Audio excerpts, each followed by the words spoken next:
அஸ்ஸலாமு அலைக்கும் வரஹ்மத்துல்லாஹி வபரகாத்துஹு. அல்லாஹ்வுடைய தூதர் நபி ஸல்லல்லாஹு அலைஹி வஸல்லம் அவர்கள் ஒரு சகாபியை பார்த்து சொன்னார்கள், நான் சில வார்த்தைகளை 3 முறை சொன்னேன், அது நீ இன்று முழுக்க சொன்ன எல்லா திக்ரை விடவும் அதிக எடையுடையது. அல்லாஹ் அக்பர் என்று கூறிவிட்டு அவர்கள் அந்த திக்ரை ஓதினார்கள்.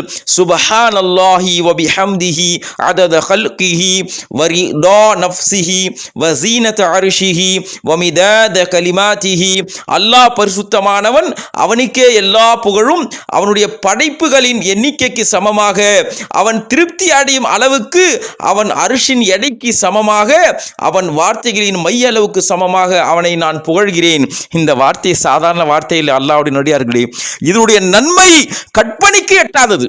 இதனுடைய நன்மை கற்பனைக்கு எட்டாது. அல்லாஹு தஆலா மட்டும்தான் இதனுடைய நன்மையை அறிவான். இந்த திக்ரை நாம் விட்டு விடவே கூடாது. காலையில் 3 முறை இதை ஓத வேண்டும். இதை ஓதுவதற்கு ஒரு நிமிஷம் கூட ஆகாது. அல்லாஹ்வுடைய நடிகார்களே, ஒரு நிமிஷம் கூட ஆகாது.